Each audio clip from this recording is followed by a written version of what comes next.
All right, so welcome back, everybody. Get ready, because today we are diving headfirst into a story that's, well, it's straight out of a fever dream. It all starts in a corner of the internet that, let's face it, we all secretly love. Yeah. Good old Kiwi Farms. Oh yeah, we're talking about the place where the internet's, let's just say, most interesting characters end up getting their 15 minutes of fame. And today's star of the show is none other than Alyssa Mercante, the queen bee of the farms, locked in an epic legal battle with, drumroll please, the YouTuber SmashJT.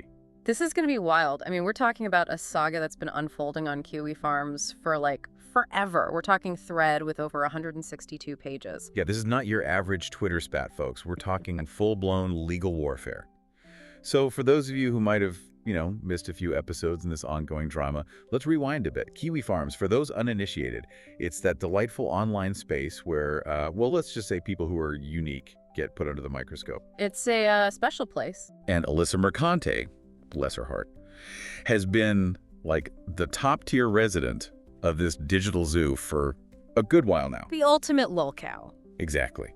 And it's in this, shall we say, vibrant community that she decided to unleash the legal kraken on SmashJT, a YouTuber known for his, well, let's call it outspoken views on gaming and all things internet culture. Oh yeah, he's got opinions, all right.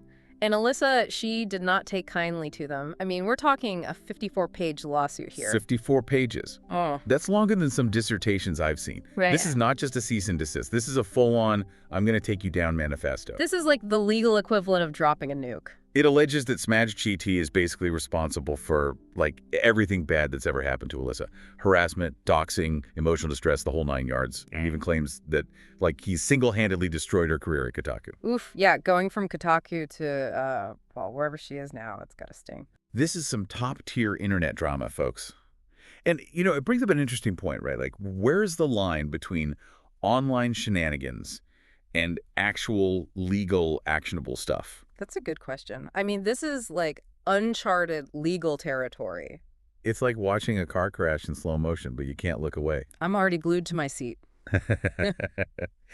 So let's get into the nitty-gritty, the juicy details of this lawsuit. We're talking some seriously spicy accusations here. And one of the big ones, the one that always gets people riled up, is doxing. Ah, yes, doxing, the internet's favorite weapon of mass destruction. For those who, like, live under a rock and don't know, doxing is basically when someone decides to, like, air out all your dirty laundry online. Your home address, your phone number, your social security number, the whole shebang. The digital equivalent of, like, putting a target on someone's back. And the lawsuit claims that SmashJT did just that to Alyssa, leading to, like, a whole tidal wave of harassment, both online and offline. Yikes. But here's where it gets really interesting, really interesting. You remember Dave Rivera, right? The guy who had that memorable encounter with the Kiwi Farms community a while back. That's the one. Well, get this. SmashJT's home address was included in the lawsuit. Oh, no. Oh, yes. Talk about irony, right? It's like they're trying to avoid a repeat of the Rivera situation, but then they go and do the exact same thing they're accusing SmashJT of. Talk about a cell phone. It's almost like they're asking for trouble. It's a bold move, that's for sure. So we've got allegations of harassment, doxing, a dash of hypocrisy, and now hold on to your hats, folks, because they decided to throw in a little Gamergate for good measure. Oh, come on, really? Gamergate, that's like ancient history. I know, right? It's been like a decade. But apparently, according to Alyssa's legal team, she's a victim of the same kind of orchestrated harassment campaign that targeted women in gaming back in, like, 2014. It's like they're trying to, like, tap into that whole Gamergate outrage. Yeah, it's a bit of a stretch, if you ask me. But hey, I guess any press is good press, right? Especially when you're trying to take down a YouTuber. And speaking of taking down YouTubers, let's talk about Alyssa's legal dream team. We're talking a lineup of lawyers that would make Johnny Cochran proud. We've got Lane A. Haygood, the big kahuna of online harassment cases. Yeah. Then there's Don McGowan, who's worked with, like, gaming royalty. We're talking Bungie, the Pokemon Company, the whole shebang. Oh, wow. So he's like a real deal gaming lawyer. And to top it all off, we have J. Remy Green, a lawyer known for his work on, like, all those high-profile social justice cases. They assembled the Justice League of lawyers. This is not a team you want to mess with. They're not playing around. They're here to win. Okay, so we set the stage. We've got the players. We've got the drama.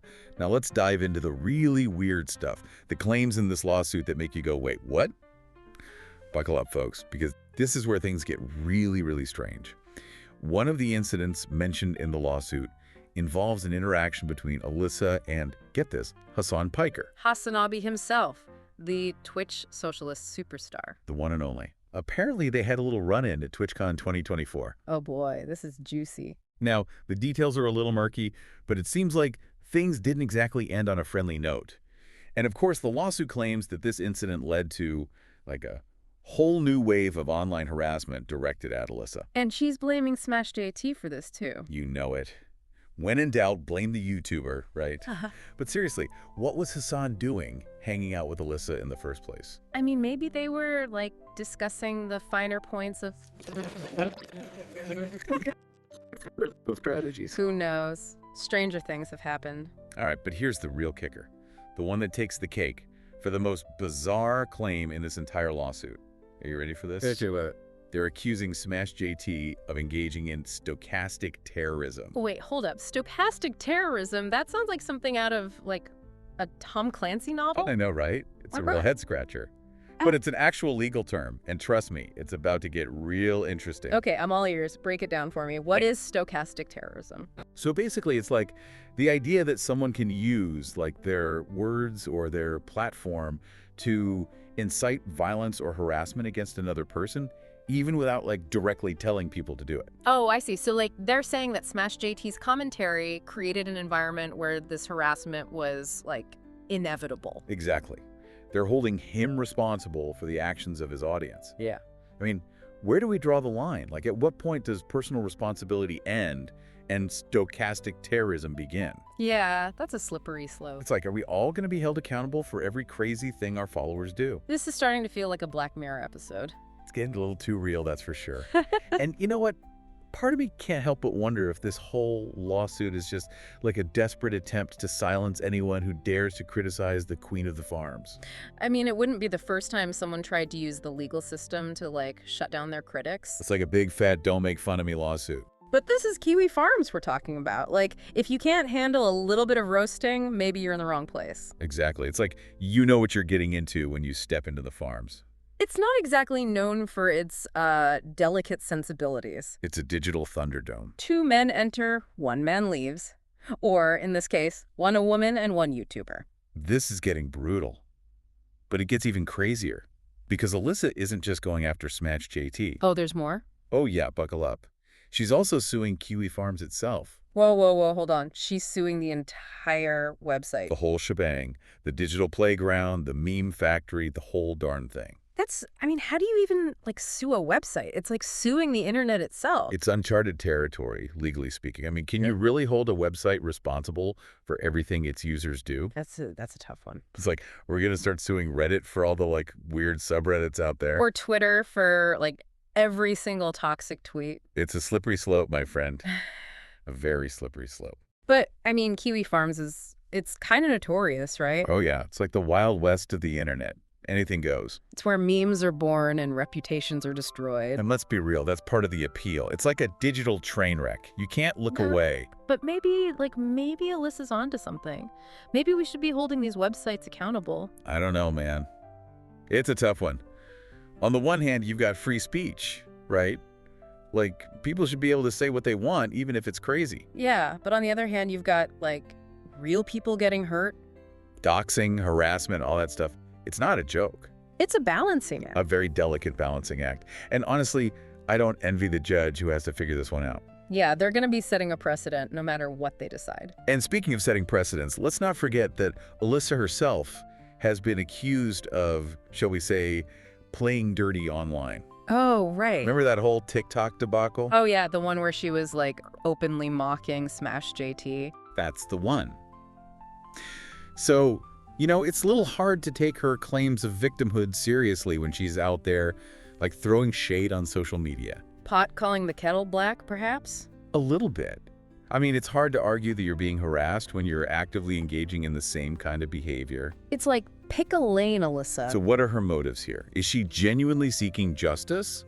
Or is this just a publicity stunt? Or maybe a little bit of both.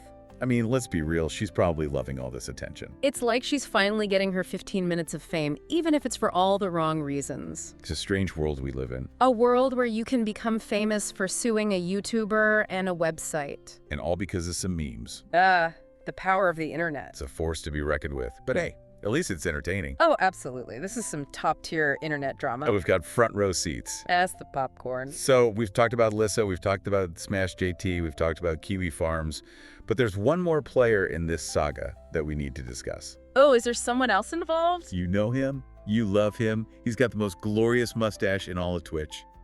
Hasan Piker. Hasanabi, what's he got to do with this? Well, according to the lawsuit, Alyssa had a bit of a run-in with him at TwitchCon 2024. Oh, no way. This is getting better and better. The details are a little vague, but it Yeah. seems like things got heated. I can imagine. And of course, the lawsuit claims that this incident led to even more online harassment directed at Alyssa. And I'm guessing she's blaming SmashJT for this too. You guessed it. I mean, why not? It's all part of the grand conspiracy, right? But seriously, what was Hasan doing hanging out with Alyssa in the first place? Maybe they were, like, discussing the merits of democratic socialism. Or maybe they were just bonding over their shared love of lawsuits. Who knows? It's a mystery for the ages. But one thing's for sure, Hasan's involvement in this just makes it even more bizarre. It's like a crossover episode of The Real Housewives of Kiwi Farms and The Hasanabi Show. I would watch that. So we've got Alyssa, we've got SmashJT, we've got Hasan, we've got Kiwi Farms. It's a whole cast of characters. It's like a digital soap opera. But with way more memes. And way less Botox. And the lawsuit alleges that Kiwi Farms played a key role in facilitating all this harassment. I mean, given Kiwi Farms' reputation, that's not exactly a surprise. So it's like if you're looking for a place to harass someone online, Kiwi Farms is the go-to destination. It's the digital equivalent of a dark alley. But here's the thing. Kiwi Farms is also like a haven for free speech. It's a place where people can say whatever they want, no matter how offensive or controversial. And that's what makes it so fascinating and so dangerous. It's a double-edged sword. So can we really hold a website accountable for the actions of its users? That's the question. And it's a question that the courts are going to have to answer. One way or another. But regardless of the outcome of this lawsuit, one thing is certain. Kiwi Farms is not going anywhere. It's too big, too influential, too entertaining. It's a digital institution. A monument to the chaos and absurdity of the internet. And honestly, I wouldn't have it any other way. But okay, let's be real for a second. Even with all the drama and the memes, this whole thing does make you think, right? Like, where's a line? Where does the fun and games stop and the real harm begins? You mean like with online harassment? Yeah. Like, we all love a good roast, a good meme, but when does it go too far? That's a tough one. Because it's like the internet, it's kind of like the Wild West, right? There are rules, but they're like constantly changing. What's okay today might be totally off limits tomorrow. It's a moving target. And I think this lawsuit, like, it shines a light on that, you know? Like, it forces us to confront this question of like, what are our responsibilities as like content creators, as internet users? That's a good point. Like, how do we balance free speech with, you know, protecting people from actual harm? It's a tough balance. Yeah. And I don't envy the judge who has to like sort through all this and make a decision. They're going to be setting a precedent no matter what they decide. And it's going to have a ripple effect like across the internet. For sure. But hey, at least it's giving us something to talk about. Oh yeah, this is like primetime internet drama. And you know what? It all leads back to Kiwi Farms. The source of all things chaotic and entertaining. If you want to like really go down the rabbit hole in this case, Kiwi Farms is the place to be. I mean, they've got like all the receipts, all the screenshots, all the memes, everything. It's a goldmine of information and entertainment. Oh yeah, it's a wild ride. But you know, tread carefully. It's a deep, dark rabbit hole.